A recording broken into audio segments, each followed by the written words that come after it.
Bonjour et bienvenue dans ce Kick Parade numéro 48. Salut Swan. Salut Erwan, bonjour à toutes et à tous. Il y a eu des grosses nouveautés cette semaine, donc on va pas perdre de temps. En 10e position de Kickstarter, c'est Class War The Jacobin Board Game. Eh bien c'est une nouveauté, et ça c'est pas une grosse nouveauté, c'est plutôt même un petit jeu. Alors figurez-vous que ça y est, le retour de la lutte des classes est arrivé, mais par le biais de Kickstarter et du jeu de plateau, c'est quand même assez surprenant. Donc là, clairement vous allez, ça va être le combat contre les prolétaires, contre les patrons. J'en sais pas beaucoup plus parce qu'il vient d'arriver en fait. Il vient d'arriver, le jeu est matériel hyper simple, t'as du dé, de la carte, visuel ultra simple aussi. Faut voir comment ça tourne. Alors typiquement c'est le genre de jeu, tu peux pas trop voir, apprécier le truc si t'y as pas joué je pense. Ouais. Il y a une chose aussi, en termes de mécanique, alors sans le plateau, mais ça fait un peu penser à ce qu'on pouvait avoir sur Watergate, là quand on regarde la page du premier abord, voilà, ça va être, l'un va jouer la classe ouvrière pendant que l'autre va jouer le grand capital, et en fait chacun va avoir des personnages et des actions à sa disposition pour essayer d'endiguer au maximum le plan de l'autre, jusqu'à faire gagner l'un des deux camps. Je sais pas trop, alors il parle vraiment d'un gameplay asymétrique au niveau des cartes. Je me demande s'il y a ce parti pris de rendre le rôle de la classe ouvrière beaucoup plus dur dans la victoire, ou est-ce qu'ils ont fait quelque chose de paritaire. C'est étudié. Après, je te rejoins Tu veux sur dire le est-ce que fait ça respecte la vraie vie ou le est-ce que ça respecte la vraie ou vie le ou pas, capital a voilà. déjà gagné. Ouais, mais donc du coup, mais c'est vrai que le thème est assez rigolo, c'est vrai que c'est quelque chose, tous ces jeux autour de la Révolution, c'est quelque chose qu'on voit un peu fleurir Ouais, sur Kickstarter il y ces avait derniers temps, Shazn. c'est marrant. Tout à fait. 9e position, c'est une entrée aussi. Alors j'espère que je vais bien le dire. C'est Anamikoji Geisha's Road. Alors c'est une extension. C'est un jeu qui existe déjà. Alors de ce que j'ai compris, tu vas gérer un établissement de geisha. C'est ça le truc. Et là il y a marqué artiste. Mais pour moi geisha c'était des prostituées japonaises, mais apparemment pas que. C'est plus compliqué, ouais. C'est pas, il y a un peu de ce côté-là, mais il y a quelque chose aussi de très noble en fait. C'est pas un truc parce que sinon t'as ce qu'on appelle des hôtesses, mais c'est vrai que une geisha, il y a quelque chose de beaucoup plus noble. C'est pas quelque chose où on se dit bah tiens j'ai décidé de vendre mes services et je deviens geisha. Non, c'est il y a quand même tout un cérémonial à apprendre. C'est quelque chose de très encadré, sachant qu'en plus au Japon la prostitution est interdite, donc c'est beaucoup plus un accompagnement en fait, avec quelque chose de Donc très ritualisé, de très cérémonial, et effectivement ça demande de longues années d'entraînement avant d'obtenir ce titre-là. C'est vrai comme nous on n'a pas ça en Europe, on a tendance à assimiler ça à de la prostitution, alors que c'est beaucoup plus complexe que ça. et donc Et donc du coup effectivement, deux précisions ouais, quand même. C'est pas un jeu contemporain. non. Ça se passe pas, voilà. Et deuxièmement, ce n'est pas un jeu qui promeut la prostitution. Voilà. Non, pas du tout. En fait, ça va beaucoup plus être dans effectivement toute cette phase d'entraînement, de formation en fait. On va se passer dans un quartier de Kyoto qui existe toujours d'ailleurs, hein, où il y a vraiment ce côté maison à geisha, c'est très coté, c'est très respecté là-bas. Et c'est vrai que voilà, il va falloir accomplir différentes cérémonies, réussir en fait tout ce système de formation jusqu'à rejoindre un peu cette maison, ce titre de geisha. Donc c'est assez intéressant. C'est un jeu exclusivement à deux joueurs, si j'ai bien compris. Ouais. Et qui ferait suite à leur précédent jeu. Alors je sais pas comment les deux jeux s'emboîtent, parce que je crois qu'il y a quand même un côté un peu standalone dans celui-ci, mais il y a certains éléments, si j'ai bien compris, de leur précédent jeu qui peuvent s'implémenter dans celui-ci, en fait, pour rajouter de la complexité. Et à côté de ça s'ajoute pas mal de petites extensions qui rajoutent différents moyens de scorer en fait dans le jeu, Et il y a une qui VF. se débloquent via les Strange Goals, et il y a une VF. 8e position, c'est For Glory Champions Expansions and For Glory Second Printing. Donc, on l'a vu la semaine dernière. Il a gagné 2 places. C'est un jeu de gladiateurs, d'arène de Rome antique. Voilà, donc je trouve de Rome antique, pas de Rome antique. Ça avait l'air plutôt sympa, quoi. Voilà, donc il a gagné 2 places. Il en est à 100 000 euros, 1896 contributeurs. Et il reste une dizaine de jours avant la fin. 7e place, eh bien c'est le petit jeu de jardinage Grove qui gagne 2 places également, 31 000 euros, 1937 contributeurs, il reste, c'est les derniers jours là, il reste 4 jours quand on enregistre, VF, donc voilà, bon on en avait parlé la semaine dernière, on trouvait ça sympa, mais ouais, il manquait un petit peu de direction artistique ce jeu pour l'instant, même s'il est pas cher. Après, c'est vrai que c'est un éditeur qui a proposé toujours un peu ce format de jeu plutôt pas avec une pléthore de matériel, relativement simple, facile à sortir. Il avait fait Maki il y a quelques temps, on avait pas mal parlé, qui était plutôt sympa aussi. Donc voilà, faut pas s'attendre à un jeu pro gamer, etc. C'est quelque chose de beaucoup plus modeste, un peu pour ouvrir la soirée, tu vois, c'est un peu un apéritif. Et il y a une VF également. 6ème place, eh bien c'est une entrée, et pas n'importe quelle entrée, puisque c'est le nouveau bulldozer entre guillemets de Mythic Game. Mythic Game qui s'est associé à Privateer Press pour sortir Monster Apocalypse. Alors pourquoi ils sont associés? Parce que Monster Apocalypse, c'est un jeu qui existe déjà. Et donc Mythic Game s'est dit, on va le ressortir à un prix plus abordable parce que c'est un jeu qui est très très cher à l'export. Et puis on va peut-être le rendre un peu plus grand public. Alors qu'est-ce que c'est Monster Apocalypse?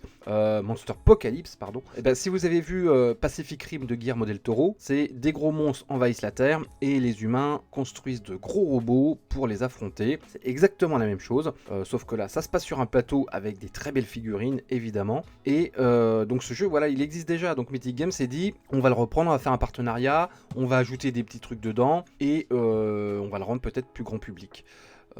Donc voilà, c'est une des grosses sorties de cette semaine. Il est sorti pour nous il y a 24 heures, je crois. Il en est à 282 000 euros, 2619 contributeurs. Et c'est une campagne relativement courte, il reste une quinzaine de jours. Qu'est-ce qu'on en pense de ce chiffre? C'est décevant, c'est pas décevant? Qu'est-ce que t'en penses? Bah, c'est vrai que, en fait, on va dire que c'est pas excessivement décevant parce que on en parlait en off avant et c'est vrai que c'est un peu un jeu de niche. C'est une sorte de battle royale sur un plateau avec des grosses filles. Donc, ça reste un jeu de figurines, hein, qui est quand même un jeu de figurines. Qui est un genre beaucoup moins populaire que le jeu de société en général. Ouais. C'est ça. Et donc, si on prend de ce côté-là, on peut dire que c'est un bon chiffre. Après, c'est vrai que pour un Mythic Game, je trouve que c'est un début assez mitigé, parce que, bon, déjà, je pense qu'on a pu voir là sur les différents réseaux, voilà, Mythic Game commence à accuser un peu le coup des retards de ses précédents projets. Alors, qui se justifie pas, ça c'est libre à chacun de voir, il faut vraiment étudier tous les éléments, etc. C'est vraiment au cas par cas. Voilà.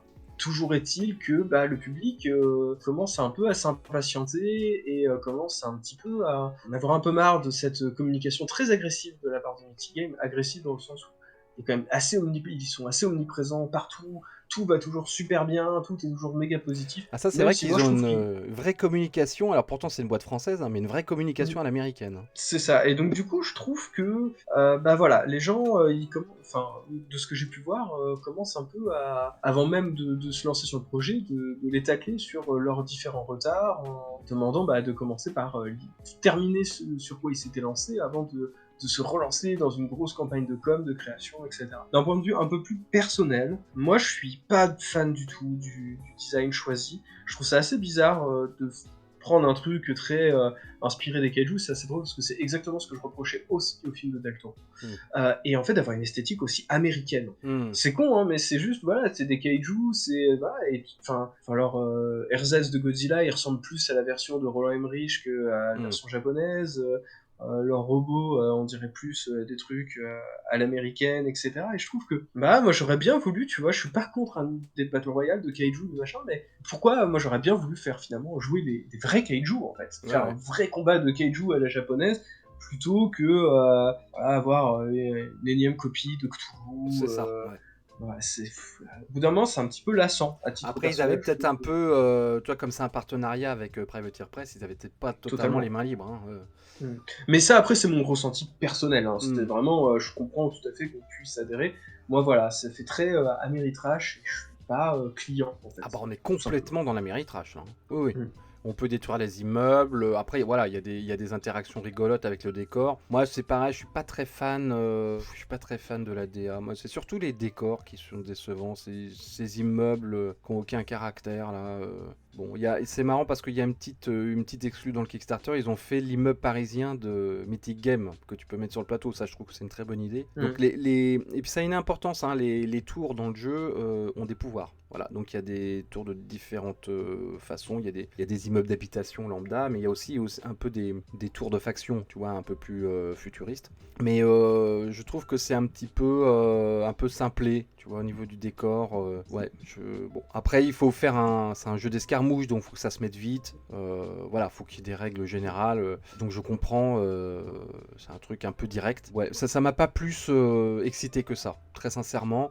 Après, est-ce que le jeu fonctionne bien?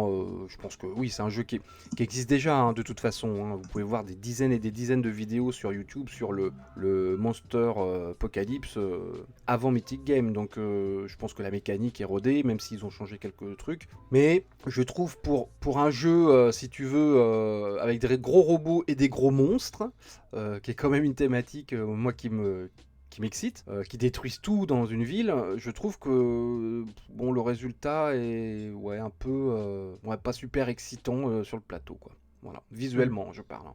Mais bon, je pense que ça fonctionne. C'est un truc fait pour être installé vite, pour des parties.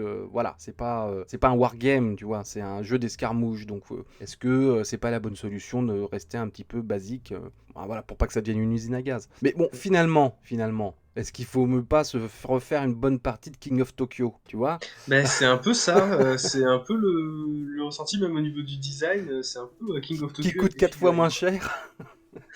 C'est Et clair. encore, tu peux me le trouver d'occasion à très très peu cher. Donc voilà, après, il n'y a pas le plaisir de la figurine, évidemment. Hein. J'ai vu une partie, j'ai vu une partie filmée. Mythic Game a fait une partie filmée. Je trouve que ça manque Enfin, ouais, je trouve que ça manque un petit peu de particularité selon le personnage.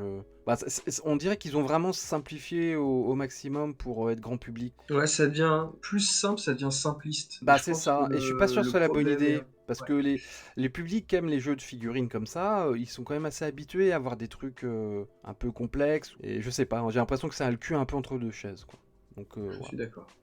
Voilà. Après, encore une fois, faudrait qu'on l'essaye. Hein. On ne jette pas le bébé avec l'eau du bain. Allez, 5ème position, Paint the Roses, pardon. C'est le jeu de Alice au Pays des Merveilles. Ça fait 3 fois qu'on l'évoque, donc on va passer vite dessus. Juste pour dire que il continue à stagner. Finalement, ce jeu, c'est sa dernière semaine. 226 000 €, 4 900 contributeurs. On va pas pleurer non plus. Hein, c'est quand même un beau succès. Oui, c'est un très beau succès. Ouais. Allez, 4ème place, Steam Up Feast of Dim Sum. Pareil, on en a parlé depuis 2 semaines. Donc c'est le jeu avec les animaux qui se font des plats vapeur. Voilà, joli matériel. Il gagne 2 places cette semaine. Il en est à 256 000 €, 5 147 contributeurs. Et c'est pareil, c'est sa dernière semaine. Allez, avant de retrouver les 3 premiers de Kickstarter, on va faire un détour vers les nouveautés de la semaine. Est-ce que tu veux commencer ou est-ce que je commence? Non, bah, si tu veux, je vais commencer avec un tout petit jeu. Très rapidement, le jeu s'appelle Co-op. Il vient de sortir là sur Kickstarter. Il en a qu'à 80 heures, il reste 29 jours avant la fin. C'est un petit jeu qui se base sur la construction des meubles Ikea. Donc c'est sur le concept en fait. Donc c'est un jeu qui va jouer à 2 joueurs. Il va falloir déjà choisir le plan qu'on va monter. Un joueur va choisir la partie gauche, l'autre joueur la partie droite. Et en fait, chacun des joueurs va avoir des objectifs à remplir. Parce qu'en fait, une fois qu'on aura choisi ce plan, il va falloir placer des pièces sous forme de tuiles octogonales sur le plateau. Et en fait, ces tuiles vont nous dire, voilà, ça va nous rapporter, je sais pas, des skills en bricolage, des skills en intelligence, en communication. Et en fait, on va devoir en obtenir un certain nombre pour marquer des points. Et l'autre aussi, la particularité, c'est qu'on va devoir jouer des cartes qu'on a en main.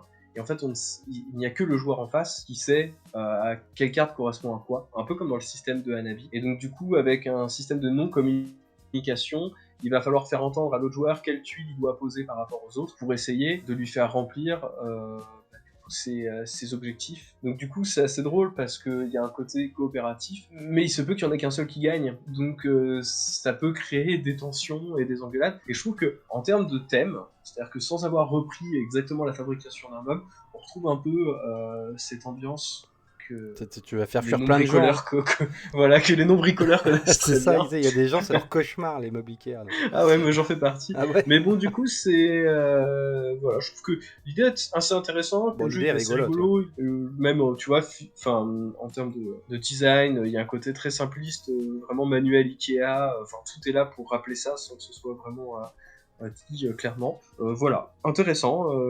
Moi, je trouve que voilà, il passe un peu inaperçu, mais après, c'est vrai que il y a des gros jeux qui sont Ah, il y a des sortis. gros trucs. Mais voilà, je trouve que ça vaut la peine de se pencher là-dessus, sachant qu'en plus, je n'ai pas excessivement cher non plus. Allez, moi je vous emmène très loin dans la galaxie et dans le futur avec Infinity Deathmatch qui vient d'arriver, hein, c'est tout chaud. Eh bien, c'est un jeu tiré de l'univers de Infinity. Infinity, c'est un gros jeu de figurines qui a déjà de la bouteille, qui est édité par Corvus Belli. Très belle figurine, parce que c'est leur métier. Et là, ils sortent un jeu d'escarmouche qui s'appelle Tag Raid. Donc vous êtes dans une colonie et vous allez vous disputer des mines. Et donc c'est un petit jeu d'escarmouche avec justement des mechas. Alors moins gros que dans Monster Apocalypse. Et donc il y a des mechas, des mecs, des Marines, et puis il y a une espèce de joueur neutre qui est une espèce de gros ver qui va sortir de temps en temps du sol, donc c'est la faune locale, et qui va pouvoir bouffer l'un ou l'autre des participants.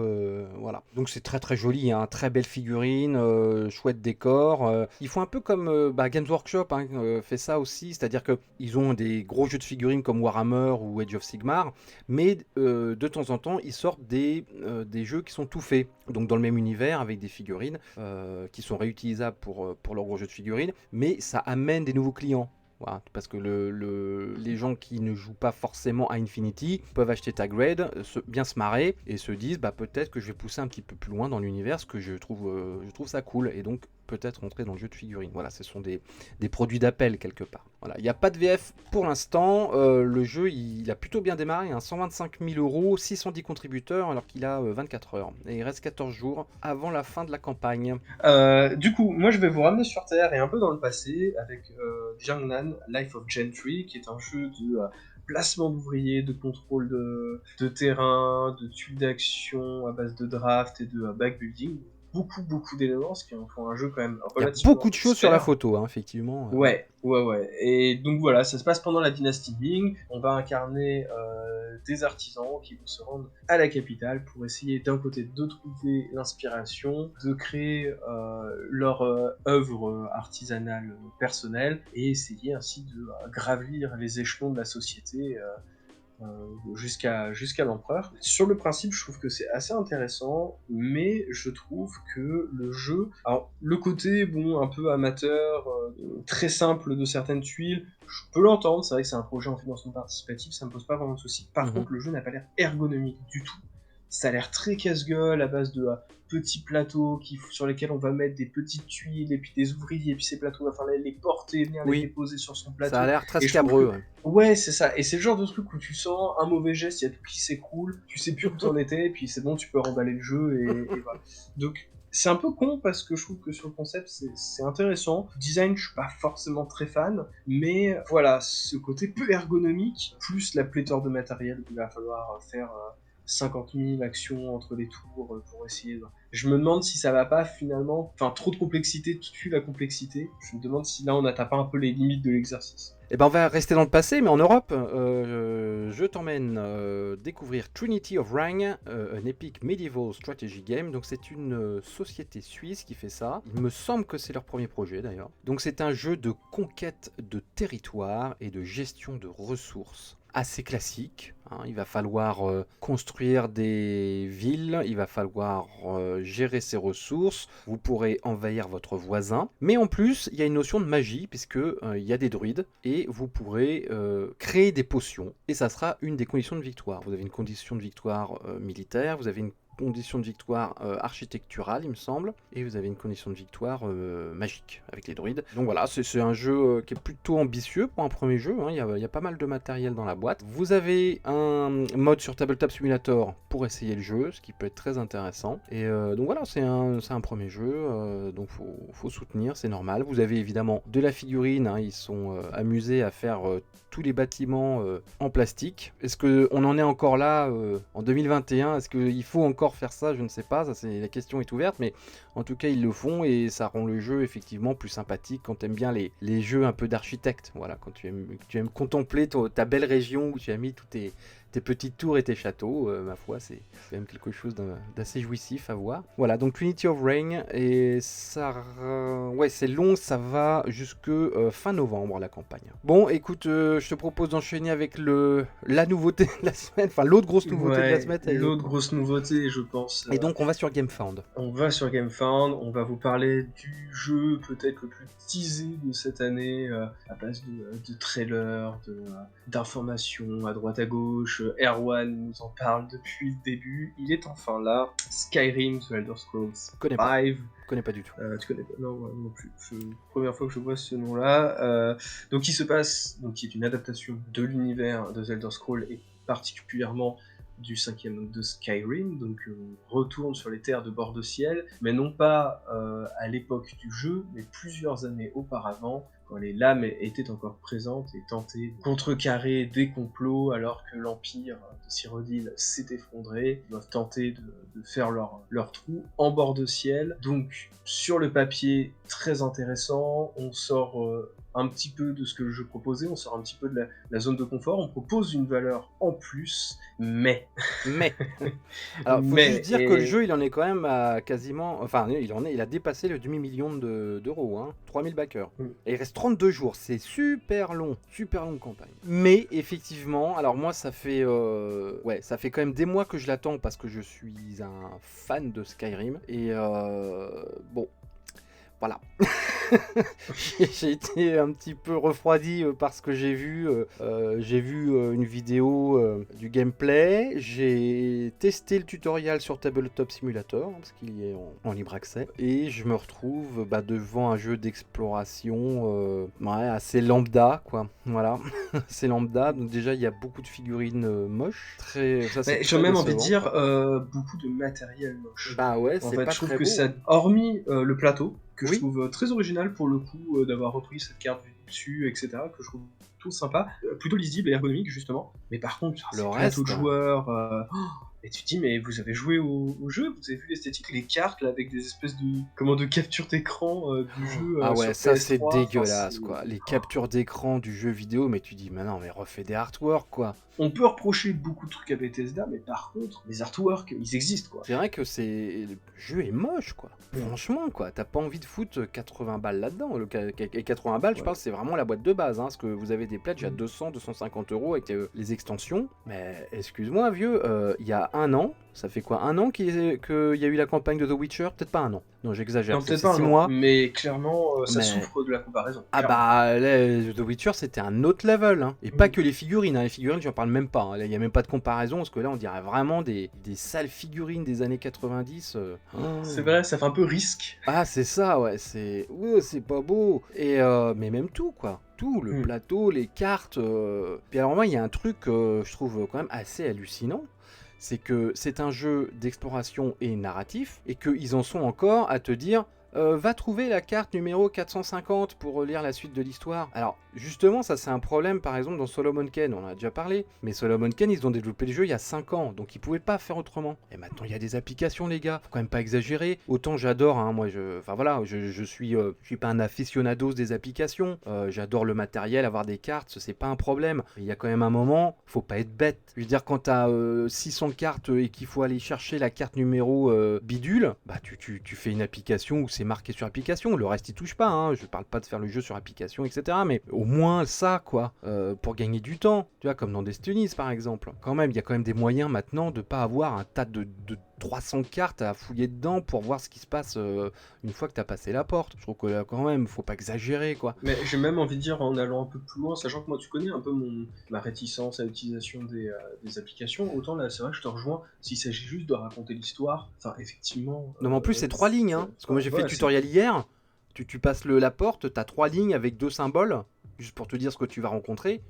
Mais foutez ça sur une application, quoi, faut pas déconner. Moi non plus, je suis pas un fan d'application, mais ça n'empêche pas le charme du jeu que tu déplaces ta figurine sur le plateau, que t'as ton plateau personnel où t'as avec tes petits cubes pour gérer ton truc. mais fout toutes les cartes d'événements dans une application. Enfin, c'est ridicule. Mais là, c'est pareil, tu vois, leur système de fonctionnement, où tu vas gagner, voilà, des différentes compétences que tu vas mettre sur tes plateaux joueurs qui sont juste dégueulasses, quoi. T'as l'impression que c'est pas le même jeu, en fait. Ouais, T'as ouais. l'impression que ça sort d'un jeu de SF, c'est assez étrange. Ah ouais, ouais, ouais. Bref, et pour finalement, après, on connaît les limites de ce genre de truc où, en fait, à la fin, tout va jouer sur un lancer de dés, et du coup, t'es là, tu te dis, alors, ok, alors, il faut bien que je pense, alors j'ai tel pouvoir, je dois lancer les dés, je dois couper ça. Enfin, faites un dice building, en fait. Bah ouais. Je veux dire, aujourd'hui, ça a prouvé ces trucs. Enfin, surtout que, je pense qu'on doit en parler. Tu vois, le système, par exemple, de Too Many Bones, Mm. de fabrication de personnages à base de dés, finalement, tout va se baser sur des lancers de dés, et en fait, bah, du coup, t'as des dés personnalisés que tu Mm. débloques en fonction des compétences. Ça s'y prête complètement Mm. à ce genre de jeu. Et surtout, bah, Elder Scrolls, il va y avoir une nouvelle adaptation en 2022 par Sheet Theory Games, donc les mecs ont fait Too Many Bones Mm. et plein d'autres jeux, Cloudspire, etc., qui va arriver. Et là, tu te dis, bah, d'un côté, vous souffrez de la comparaison avec The Witcher, qui effectivement fait comme vous, mais en 15 fois mieux. Et il y a un autre jeu basé sur le même univers qui arrive l'année prochaine par des créateurs qui n'ont Qu'on plus rien à déjà, prouver. ouais. Voilà. Et en plus, bah, pas de VF en fait. Ouais, alors là, ils disent que c'est en négociation. Moi, à mon avis, C'est la en VF, elle va pas négociation, tarder, hein. Ça va pas voilà, tarder. Vu la licence. Mais bon, les négociations, le jeu, il nous le tease depuis 4 ans, Ouais. quoi. Les négociations, enfin, je Ah pense bah, ils essayent qu'elles auraient pu de aboutir rapporter avant le meilleur lancement. prix, hein. Voilà. Et à un point où finalement, quand je vois ça, alors peut-être que je me mais j'ai l'impression que bah, le pognon, il est passé dans l'achat de la licence. Bah, moi, franchement, même les cartes d'équipement, même ça, c'est des photogrammes du jeu vidéo. Ouais. Même pour te montrer une armure ou une dague, t'as un mec, tu prends une photo du dégueulasse du jeu vidéo, qui est pas, qui a un certain âge, tu vois, donc on n'est pas dans de la HD. Tu vois, tu peux pas nous faire un dessin d'une belle dague. T'es obligé de prendre Mais surtout une. qu'encore une fois, ces dessins existent, les Mais artbooks sont bien sortis, sûr, parce que bah évidemment. Skyrim, ils en sont à la 400 millième édition, Bah d'ailleurs, bien ils sûr, il y a ressortent une édition 10e des anniversaire. milliers d'artworks là-dessus. Et les mecs, quoi, putain, sérieux. Enfin, je sais pas, t'as l'impression de jouer à un jeu d'il y a 20 ans, quoi. Donc, t'as ça autour de ta table, t'as payé ça 100 balles, tu fais non, non. Et puis, tu vois, en matière de jeu narratif et d'exploration, je préfère Solomon Kane. Hein. C'est beaucoup plus. Enfin, tu vois, le système est beaucoup plus original. Enfin, voilà, ils auraient pu trouver quand même des mécaniques beaucoup plus sympas, quoi. Enfin, bref, ouais, quelle déception. Bon. Ouais, parce que en plus, tu nous en parlais, pour le coup, c'est une véritable déception. Moi, autant j'en attendais rien, autant toi, je sais que c'est un jeu que t'attendais. Il y a des jeux carrément que tu n'as pas pledgé. Ouais. Parce que tu te réservais Ah oui, oui, oui. pour Bah écoute, je vais me Skyrim. réserver pour autre chose. Mais heureusement, j'avais pris The Witcher. Mais en fait, ce qui est terrible, c'est qu'en plus, bah, on aurait dû s'intéresser un peu plus aux développeurs parce que c'est vrai que bah, il a jamais vraiment transformé l'essai. Arctum Toulouse, c'était de la daube. Le jeu de Fallout, bah, c'est exactement les mêmes défauts que celui-ci, avec peut-être le côté esthétique un peu plus réussi. Voilà, donc forcément. Dites-nous ce que vous en pensez du Skyrim, là, parce que je pense qu'on n'est pas tout seul à l'attendre. Voilà, dites-nous ce que vous en pensez. Est-ce que ça, comme nous, vous trouvez ça hyper déceptif, ou au contraire, c'était ce à quoi vous attendiez? Dites-nous ce que vous pensez de Skyrim. Ok, allez, on va retourner aux 3 premiers de Kickstarter. Troisième position, c'est Resident Evil, qui a monté d'une place par rapport à la semaine dernière et qui a dépassé le million d'euros. 1 152 000 euros. Et il a dépassé également les 6 000 contributeurs. Il reste une petite semaine avant la fin. Très beau succès, il n'y a pas de problème. Il y a pas de problème. Et tu vois, on était assez critique du jeu la semaine dernière. Je trouve qu'en comparaison de Skyrim, je trouve que finalement, Oui, c'est vrai peut-être que. pas si mal ce jeu. Non, finalement, ouais. Non, je suis sûr que ça fonctionne. Je suis sûr que le jeu fonctionne. Sur la campagne en elle-même, pour le coup, je trouve elle met vachement en avant le côté participatif avec les gens qui pledgent. Il y a beaucoup de questions, il y a beaucoup d'interactions. Ce qui manquait un petit peu, par exemple, sur leur précédente campagne sur Monster Hunter. Ils l'avaient débloqué un petit peu à la fin de la campagne, avec ce système de choix, de qu'est-ce que vous voulez en priorité, etc. C'est quelque chose qu'ils ont réitéré ici dès le début de la campagne. Et du coup, bah voilà, ça met en avant le côté participatif. Les gens qui participent ont l'impression de ne pas être que des vaches à lait, en fait, de pas être que faire du mécénat, mais d'avoir un impact. Alors, un peu réduit forcément, mais en tout cas voilà, c'est une campagne qui vit, on le voit, enfin il y a déjà 21 actus, il y a plus de 6000 commentaires, Donc c'est une campagne qui vit. Après moi, le jeu, ça ne change rien à l'avis que j'en avais la semaine dernière. Mais en tout cas, sur le traitement de la campagne, bah, je la trouve assez intéressante. Deuxième position, Senjutsu Battle for Japan. Bah, c'est pareil, un vrai succès, 836 000 euros. Il flirte avec les 10 000 contributeurs. Hein. Il reste 8 jours avant la fin. Mission accomplie. Moi, c'est vraiment une surprise pour moi. J'attendais pas du tout ce jeu. Et ça a été l'un des cartons de cet automne. Bah, c'est là où effectivement on a vu des grands noms du jeu de plateau, toute proportion gardée bien évidemment, mais un peu se casser les dents par rapport à leurs objectifs. Et là on a vraiment vu une success story. Le petit jeu qui payait pas de mine, qui était assez simple lorsqu'il est apparu sur Kickstarter, et qui a gagné en richesse, en profondeur, au fur et à mesure que les gens se sont intéressés au projet. Et pareil, bah, c'est une sacrée récompense. C'est-à-dire que d'un petit jeu de bataille très simple, bah, maintenant on se retrouve avec des campagnes, des systèmes de jeu en solo, en coopératif, en battle royale, Une VF. en une VF, hein. Et puis voilà, du nouveau matos qui vient s'ajouter, qui va venir appuyer votre plateau, un plateau réversible. Enfin bref, c'est quand même une sacrée évolution. Et la promesse d'autres jeux dans le même univers aussi. Et en plus, la promesse, voilà, effectivement. Et il y a toujours effectivement ce côté de je ne comprends pas pourquoi pas de all-in, sachant qu'ils font quand même tout un truc sur la campagne en mettant les add-ons, le prix qu'ils vont coûter, en disant voilà, ça a été débloqué. Pourquoi finalement on a 8 jours de la fin? Je pense qu'on peut peut-être proposer des petites contributions supplémentaires. À voir de près quand même le gameplay, parce que je sais qu'il y a eu des petites déceptions sur la simplicité, on va dire, et le côté hasard des affrontements. Donc voilà, donc regardez ça de près. Et enfin, premier de Kickstarter cette semaine, il n'a pas bougé, c'est Marvel Dice Throne, 1 300 000 euros, 14 550, 70 contributeurs. Il reste une dizaine de jours, donc il peut encore monter. La locomotive Marvel a fonctionné à plein régime, et la licence ne s'effrite pas. Hein. Il n'y a rien à dire. Hein. Marvel, c'est quasiment du succès assuré maintenant. Oui, c'est ça, il suffit juste de mettre le nom dessus et peu importe. Après, je dis pas que le jeu est pas de bonne qualité ou quoi que ce soit. Après, moi, ce que j'ai un petit peu peur, effectivement, avec cette campagne, c'est qu'il y avait quand même un jeu de base, donc Dice Throne, il y avait 2 saisons déjà. Et c'est que, on l'a vu ce qui semble promettre entre les lignes, avec vraiment ce côté Marvel, des personnages qui vont arriver, des machins, etc. C'est que finalement, que le jeu de base disparaisse au profit de la licence Marvel, qui reprend vraiment le concept jusqu'au bout. Donc à voir quel sera le suivi du jeu d'origine. Bon, ils avaient indiqué qu'il n'y aurait pas de stretch goal pour cette campagne, mais qu'il y aurait des surprises à venir. On les pour voit l'instant, pas beaucoup, en une semaine, il n'y a rien eu. Il n'y a rien eu. Hein. Vraiment rien eu. La page est identique. Dans les actus, voilà, ils ont organisé des concours de costumes, surtout, je pense qu'à l'approche de Halloween, ils en ont profité. Mais ouais, je pensais qu'elle allait avoir du personnage premium, c'est ce qu'on s'était dit, qu'elle arrivait en add-on. C'était un petit peu ce qu'on lui reprochait, un peu la filouterie d'ailleurs. Et puis non, ça n'arrive pas. Apparemment, ils n'ont pas aligné assez d'argent à Marvel pour avoir les autres personnages. Donc voilà, pour l'instant, le jeu se suffit à lui-même apparemment. Il n'y a qu'un seul pledge d'ailleurs. De 73 €, qui est quand même, moi je trouve, relativement cher pour un jeu de dés, mais bon, il est joli, hein, y a rien à dire. C'est plus joli que Skyrim. Voilà, et bien écoutez, on a fait le tour de Kickstarter de GameFAQ, enfin on a fait le tour. Là, on a fait le tour de ce qu'on pouvait. Dites-nous ce que vous avez pledgé, ce que vous n'avez pas pledgé, dites-nous ce que vous avez pensé des campagnes de cette semaine. Et puis voilà, écoute, je te souhaite une bonne fin de semaine, Swan. Salut Erwan, bonne fin de semaine à toutes et à tous, et puis d'ici la semaine prochaine, jouez bien. Ciao.